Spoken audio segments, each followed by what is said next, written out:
Continuamos en Sin Lugar para los Haters y abrimos esta mesa de debate. Esta mesaza, podemos decir. Esta mesaza. ¿Quién te conoce? Mirta Legrand. ¿Quién te conoce? Mirta, que nos están viendo, ya pueden ver. Pero si no, para aquellos que nos están escuchando y para quienes están viendo también, tenemos a las siguientes personas. Tenemos grandes invitados. Nos visitan Norma Ríos.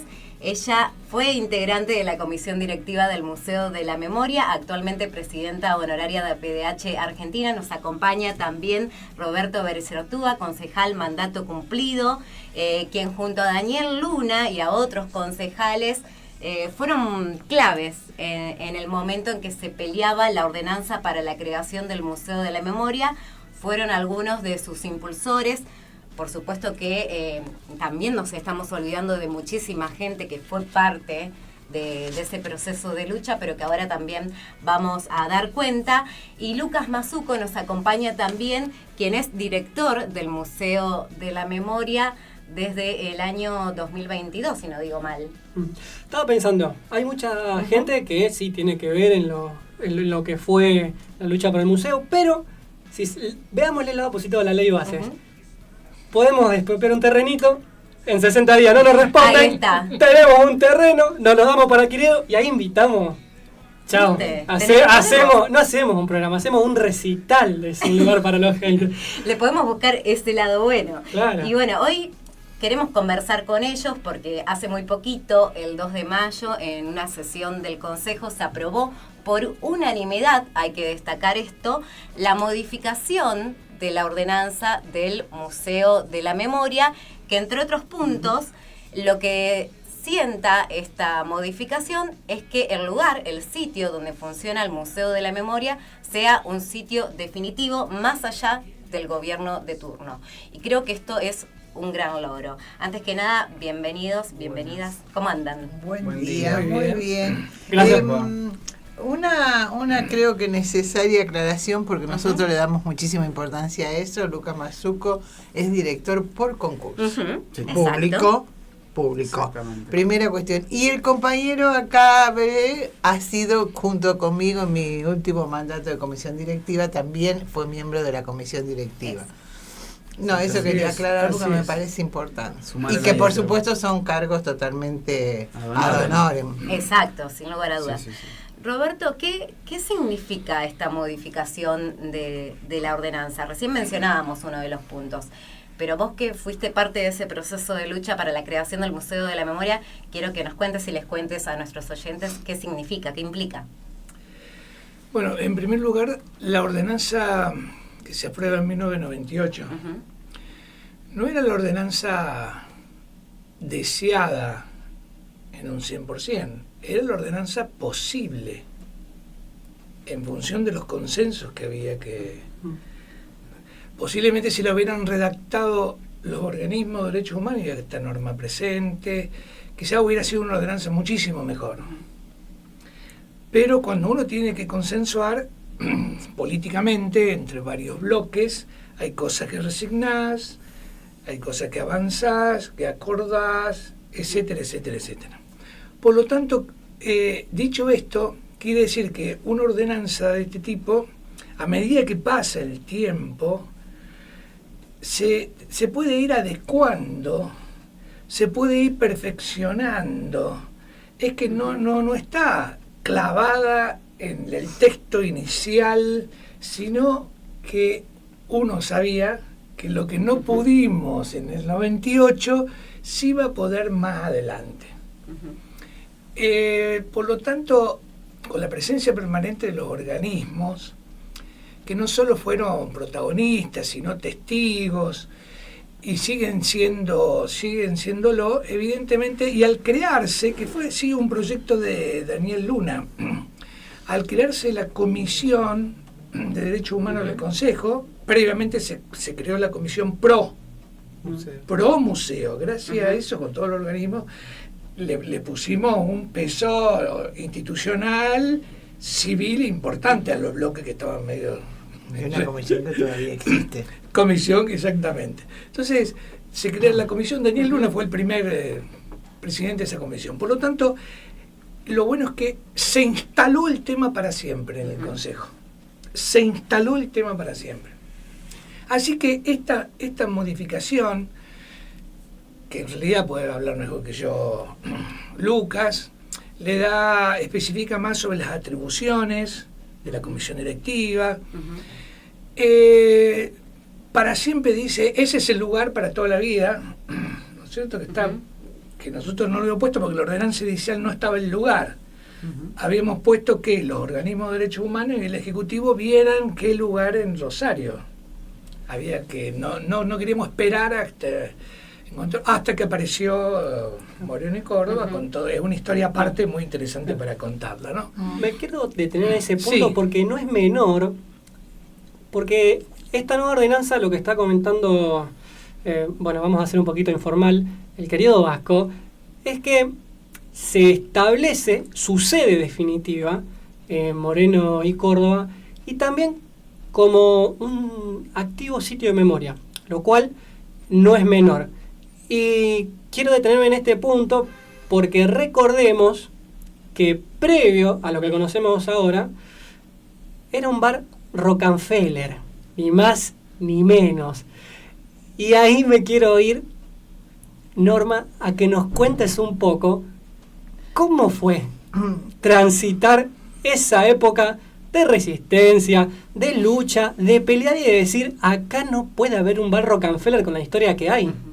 Bueno, fue la época, creo que más emocionante de mi militancia. En este sentido, estamos hablando, hay que ubicarse históricamente en el momento. Estamos hablando del año 98 cuando se define ya la ordenanza, pero eso se venía peleando desde hacía 3 o 4 años. Estamos hablando de que Memoria, Verdad y Justicia, por favor, la palabra genocidio, yo me puse bastante nerviosa cuando me decían hay que poner la palabra genocidio, como si en el 98 hubiéramos hablado de genocidio. Pasaron 25 años, 26, 27 de los momentos reales. Hay que recordar que si bien todos los procesos son colectivos, y este fue uno de los procesos que logramos hacer colectivos, algunas pocas personas, digamos, siempre necesitan de estas personas que impulsen, que tengan las ganas, que se peleen contra todo, que discutan contra los propios organismos que no querían el museo o que no les importaba, con el poder político del momento, que decían los diarios que no hacía ninguna falta más que un CD. Y una de esas personas, sin duda, fue Roberto, que además se aguantó, y ahí vamos a tu pregunta, se aguantó las amenazas de un genocida como Cabanillas, que también la mitad de los organismos de derechos humanos de Rosario decían que no era nada, no nos acompañaron en el escrache cuando lo escrachamos, claro, lo escrachamos en el comando del segundo cuerpo de ejército en actividad, no era, él era comandante en jefe del segundo cuerpo de actividad, no era fácil acompañarnos, pero no obstante, y esto hay que recordarlo siempre, si hoy preguntan en Rosario te van a decir que había 10.000 personas, no, éramos 150 locos, claro, más cerca de 1.000 personas del pueblo de Rosario que no conocíamos, que no militaba, que no sabían nuestros compañeros de trabajo, de encontrarnos y decir, ¿qué haces vos acá? Porque no te podíamos dejar sola o porque no los podíamos dejar sola. Eso tuvo un valor enorme que instaló definitivamente en la sociedad que el museo era necesario, que la ordenanza estaba bien. Roberto pagó con su concejalía. A Roberto le hicieron una cama horrenda, no sé ni quién ni cómo, pero lo cierto es que un día apareció en la capital, después de haber sido amenazado por un genocida que organizaciones de derechos humanos decían que no era para tanto. Aparece en la capital en la tapa diciendo que es un tal por cual, un deshonesto, etc. Es decir, todos pagamos, bueno, las amenazas ya eran un chiste. Luna las amenaza, a Luna lo amenazan y lo acusan de amenazar, de ponerle una bomba a Matilde Bruera, que era la abogada de derechos humanos. No, las cosas que pasamos, yo las cuento hoy en tono de gracioso, porque bueno, el tiempo pasó, el objetivo lo logramos, porque lo más importante de esto es que esa lucha tuvo que ver con que había gente que luchaba por un objetivo claro, y no nos importó todo lo que pasamos, porque íbamos hacia ese objetivo y que 20 años después estuviéramos todos los que estaban de acuerdo, los que no estaban de acuerdo, no nos importó, porque tampoco le pasamos factura de decir, che, vos tal, no, al contrario, qué bueno que al final estamos todos juntos, nuestro objetivo estaba logrado. Fue muy una pelea muy difícil, si se quiere, pero también era impagable. Esa era impagable. Las cosas que pasábamos en el consejo a Monti, cuando le dije en un país distinto, vos estarías preso, y me agarré y me llevo sola. Resulta que Monti había un periodista rosarino muy conocido, que no se quería mucho, y tenía los antecedentes para no quererlo, y entonces... Claro, me estaba dando una gran alocución y él hacía unos silencios, hablaba y hacía unos silencios. Y yo estaba, no sé, éramos 2 en el consejo, y yo estaba paradita ahí, muy nueva, mucho más joven, mucho más inimputable que ahora. Y cuando hizo el silencio dijo, porque en un país distinto, yo le dije, en un país distinto vos estarías preso, hijo de tal por cual. Y me agarré así con el bracito, con los dedos, y le dije, y me voy antes que me eche, porque me iban a sacar la pata. Bueno, esas cosas que podíamos hacer solamente con la fuerza que teníamos en la calle, peleando por un lugar que ni siquiera en un primer momento sabíamos si iba a ser un museo. No, claro. Era un lugar de memoria. Y la otra cosa, por ejemplo, lograr que todas las organizaciones de Rosario, cada vez que hacían una movida, y estamos hablando 98, 99, 2000, ubiquémonos en lo que termina en el 2001 o lo que sucede en el 2001, porque no termina nada en realidad, todo el que se movía en la Plaza San Martín, que es nuestro lugar histórico para juntarnos y demás para la pelea contra el gobierno, hacía un scratch al Rockefeller. O la primera vez que se volvieron a reunificar los secundarios, el 16 de septiembre, después de muchísimos años, que también hacen un scratch al Rockefeller. Y el Rockefeller era un boliche que también nos usó todas las bajezas propias de los grandes empresarios, pero todas, hasta mandar a comprarte con el amigo del tío, de la cuñada del hermano. Digo, estas cosas que venía uno, pseudo amigo, y te decía, che, vos sabés que mi cuñada es prima de la tía del abogado, de qué sé yo qué, dice, ¿qué quieren ustedes? Que se vayan. La respuesta era esa, que se vayan. Ahora, pensaba en esto que decías, todas las situaciones que vivieron, y lo traigo al hoy. Digo, estamos en un contexto particular, con un gobierno nacional que incentiva los discursos de reivindicación de lo que fue el terrorismo de Estado. Estamos en un contexto, bueno, recién en la columna hace un ratito hablaba de la violencia institucional y del trabajo que hacen los jóvenes constructores territoriales en el Museo de la Memoria, teniendo en cuenta todo este contexto, que no es poco, no es menor. ¿Cuál es el rol, Lucas, el rol político social del Museo de la Memoria? ¿Cuál es el rol social del museo?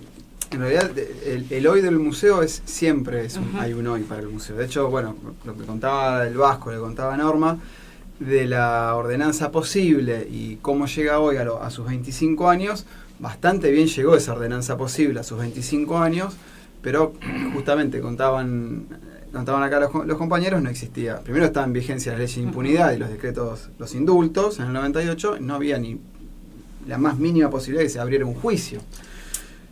Recién en el 2009-2010 sucede el primer juicio en Rosario. Entonces, en el medio, entre que se crea el museo al hoy, sucede el 2001. Digo, están la figura del Pocho Leprati y la represión de diciembre de 2001. Están los juicios, hay una sentencia del 2012 que habla de genocidio para el proceso histórico de la última dictadura. Entonces, todos esos cambios, y surge la figura de justamente de lo que trabajan los jóvenes constructores territoriales, que es el pibe con gorra, como el marcado, como el enemigo público ahora número 1. Todas esas evoluciones que hubo en la sociedad marcaron que la ordenanza del 98 llegó muy bien a sus 25 años, pero necesitaba retrabajos. Y en el medio hubo muchas otras ordenanzas que fueron acumulando, sumando cosas a la ordenanza original. Entonces esta ordenanza lo que tiene como objetivo es justamente responder un poco a la pregunta cuál es el rol social del Museo de la Memoria en su presente en esta coyuntura, y recopilar u ordenar todas las otras ordenanzas y leyes provinciales y leyes nacionales que se fueron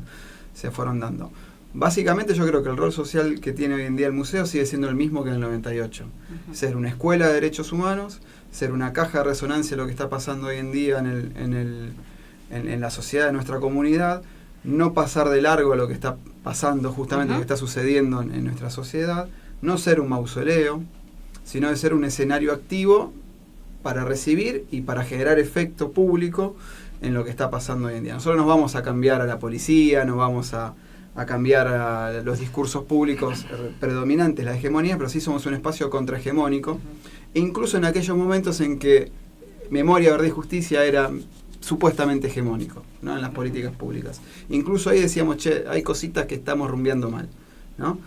Y otra cosa que marca esta nueva ordenanza es la existencia de un actor, un colectivo, que no existía en el 98 porque no existía el museo, que son los trabajadores y las trabajadoras del museo, que aportaron activamente a la redacción de esta ordenanza y que aportaron activamente siempre con la comisión comisión directiva del museo, incluso cuando había contrapuntos con tal o cual dirección en el museo.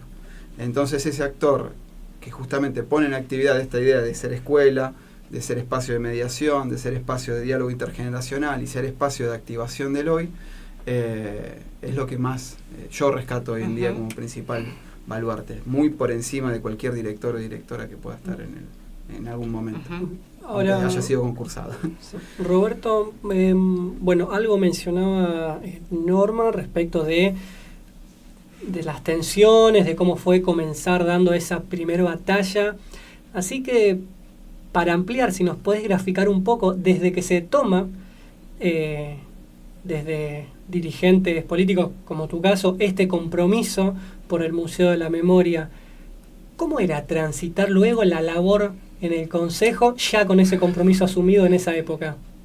Bueno, primero tengo que decir que la PDH nace en 1975 en Rosario.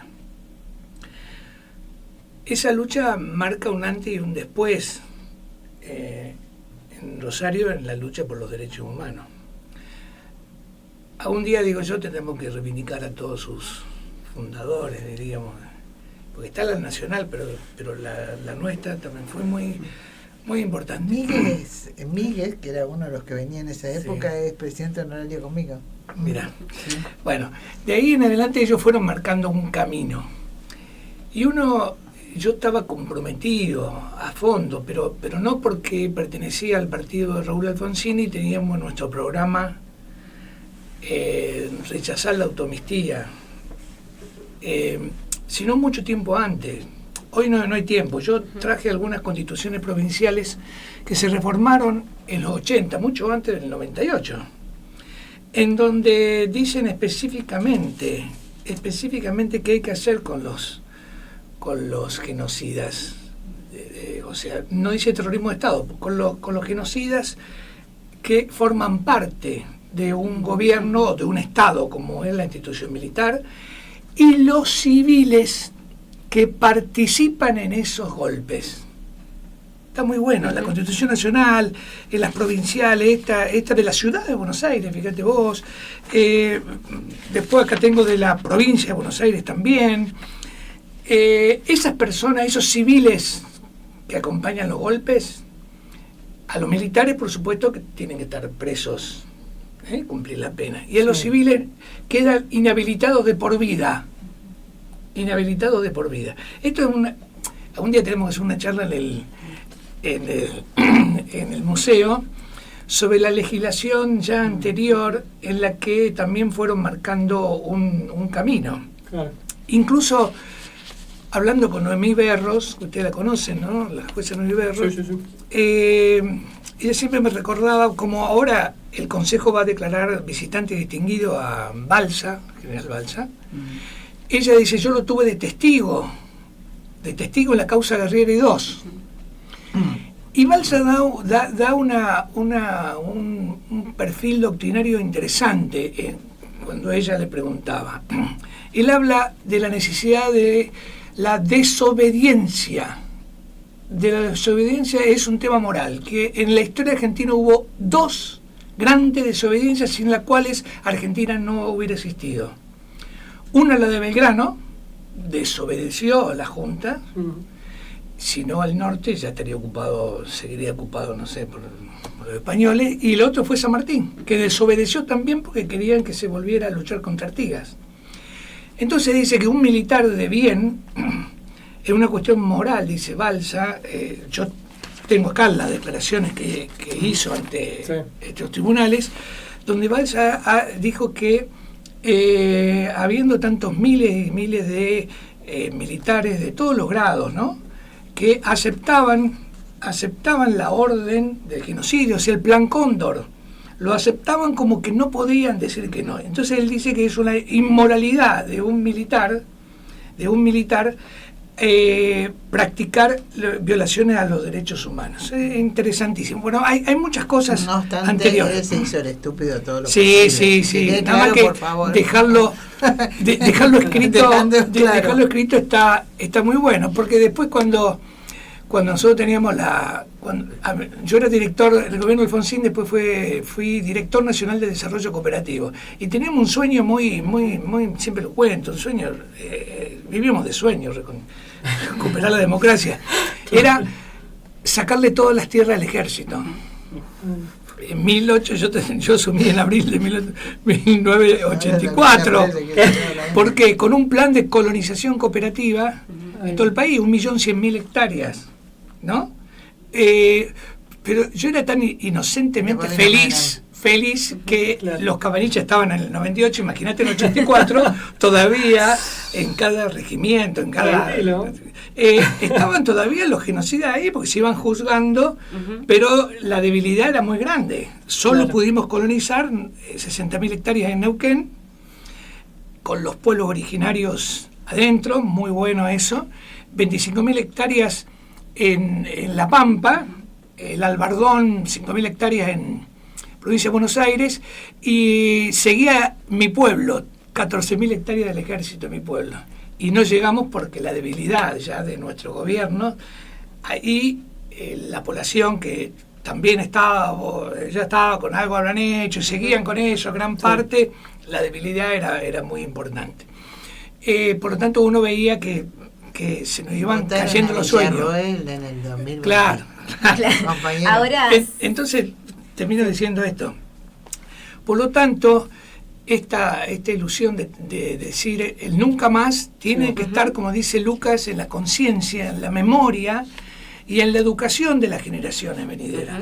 El nunca más, porque si perdemos esa conciencia sobre el nunca más, aparecen los monstruos que aparecen ahora, y otra vez se está poniendo en duda, se pone en juego de que la teoría de los dos demonios, que etcétera, y yo digo, pero si en 1853 la Constitución, el artículo 22 dice delito de sedición. O sea, nunca pensó Alberdi, el que nombra tanto, yo para colmo soy Belicerto Alberdi, nunca pensó Alberdi que iba a haber terrorismo de Estado. Es interesante. O sea, sí que podía haber levantamientos armados, y se llama delito de sedición, no decía subversivo ni terrorista. Los que subvertieron el orden fueron los golpes cívico-militares. Eso sí, subvertieron el orden institucional. Ahora, ¿qué necesario? Entonces, por eso es importante que la gente reconozca que de 1853 estaba, ese delito ya estaba. Y yo que vengo del radicalismo, nosotros después de 1853 hicimos 3 revoluciones. O sea, violamos el artículo 22, pero no había torturado ni desaparecido. Se salía a enfrentar al régimen armado, y el que moría era enterrado y entregado a la familia. Por eso pensaba que es interesante este punto con todo esto que estás contando, sumado a todo lo que decía Norma, y me quedo con esto de Lucas, de que el museo tiene que ser una escuela de derechos humanos. La necesidad precisamente de generar, de crear, de tener ni más ni menos un detalle muy importante que, Norma, quiero que nos comentes un poquito, el archivo con el que cuenta el Museo de la Memoria. Bueno, esa es una de las cosas más importantes. Yo quiero rápidamente, a mí me gusta contar que cuando las luchas se ganan también, porque de las que se pierden sabemos todo. Lo cierto, claro, lo cierto, esa te la cuentan los otros y te la cuentan como ellos quieren, destruyendo tus héroes y todo lo demás. Lo de Cabanillas, que en su momento fue realmente clave, porque si Cabanillas ganaba, yo siempre decía que fue el primero que se dio cuenta de la importancia del museo. El primero, porque si no, no hubiera hecho esa carta, donde habla de la reivindicación de un museo para el terrorismo de Estado. Entonces, enfrentarlo, por eso hablo de los hombres y mujeres que tienen que salir en el momento, aunque nunca sea solo. Enfrentarlo significó parar para siempre, porque fueron 2 escraches, uno en diciembre y uno en mayo, y fue definitivamente obligarlo a Balsa, precisamente, que lo tuvieron que echar con cualquier excusa y razón, eso ya es largo de contar, pero no dijeron es un genocida, pero lo echaron, lo tuvieron que echar. Y cuando vuelven los juicios de lesa humanidad, Cabanilla es juzgado, es procesado, juzgado y condenado por lo mismo que decíamos nosotros en la calle y por lo cual lo habíamos escrachado. Va preso 12 años por haber sido capitán de Orletti y otras cosas, que era un campo concentracionario de Buenos Aires, y obviamente va preso, y a los 4 o 5 años sus amigos lo sacan, vive en San Martín de los Andes con su hija, o sea que probablemente si vas a pasear te lo cruces en la calle tomando café, pero lo cierto es que pudimos juzgarlo, condenarlo, tuvimos razón y lo probamos con los juicios.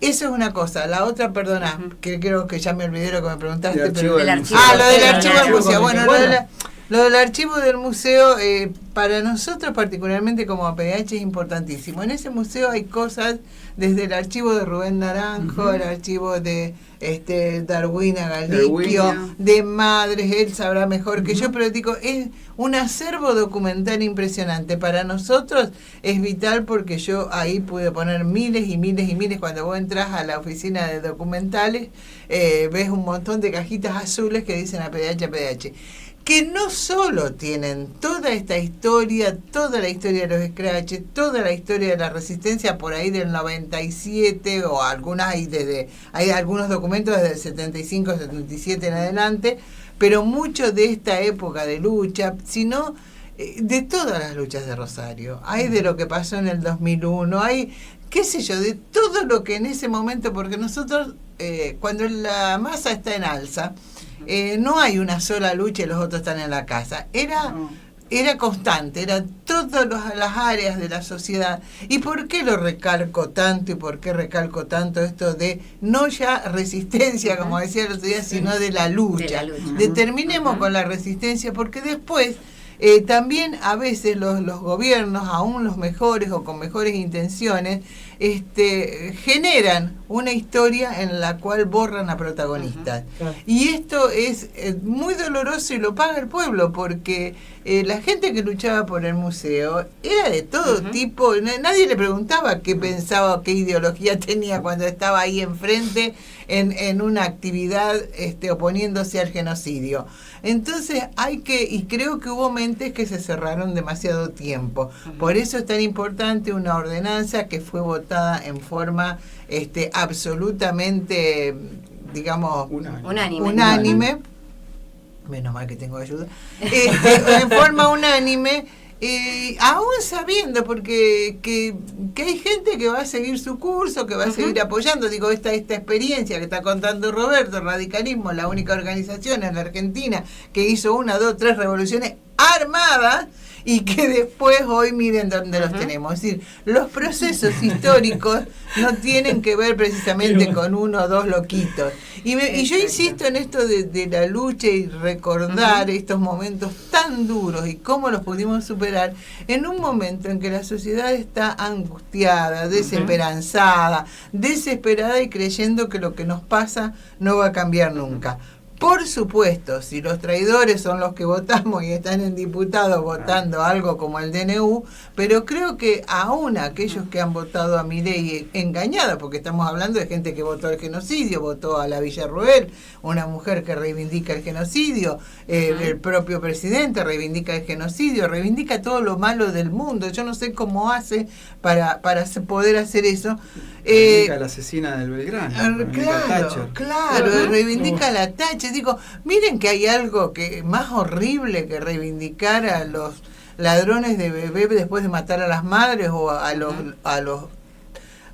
los culpables de lo que nos pasó en Malvinas. Yo realmente, bueno, qué sé yo, ya trato de pensar lo menos posible y accionar lo más posible. Y esto que ustedes están haciendo y todo lo que están haciendo la gente muy joven, que es rescatar parte de esa historia, que es fundamental. Y en el museo está el archivo documental, sobre todo algo que recomiendo mucho a los periodistas que hacen gala de ignorancia y estupidez en la mayoría de los casos cuando escriben notas. Lamentablemente. Porque, un saludo al gremio.